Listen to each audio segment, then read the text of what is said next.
দ্রব্যমূল্যে যতই ঊর্ধ্বগতি হোক না কেন, মন তো চায় সবসময় ভালো মন্দ কিছু খেতে। তো আজকে আমি নিয়ে আসলাম যে আপনাদের সাথে আলুর টিকিয়া। মাংসের যে দাম বাজারে বেড়েছে, তাতে সবসময় তো আর মাংস অ্যাফোর্ড করা সম্ভব না, আর বাসায় থাকেও না। তো আজকে আমি বাসায় থাকা আলু আর বেসন দিয়ে তৈরি করে দেখাবো আপনাদের আলুর টিকিয়া।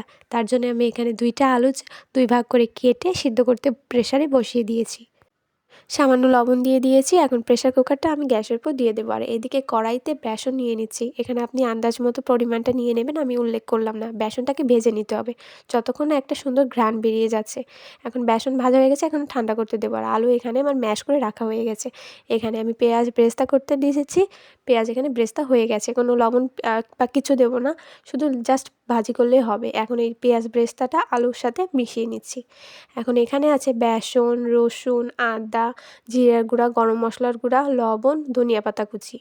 এগুলা সব একসাথে মিক্স করে নেব তেল দিয়ে। এখানে প্রায় 3 টেবিল চামচ মতো তেল আমাকে ইউজ করতে হবে। তেলটা না দিলে বাইন্ডিংটা ঠিক হবে না।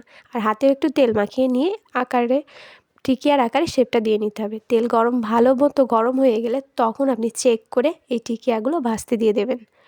তো এই টিকিয়াগুলো খেতে কিন্তু একদম হুবহু হোটেলে যে মাংসের টিকিয়া পাওয়া যায় সেই রকমই, কিন্তু দামে আর মানে অনেক ভালো। দামে কম মানে ভালো বলা যায় যাকে। তো আমি এখানে উল্টে পাল্টে এগুলা ভেজে নিয়েছি। খুব একটা নাড়াচাড়া করার দরকার নেই। এক পাশ হয়ে গেলে অপর সাইডটা আবার উল্টে দিয়ে দিতে হবে। ব্যাস, আমার টিকিয়া রেডি হয়ে গেল। পোলাও দিয়ে আমি শুক্রবার এটা সার্ভ করে দিয়েছিলাম।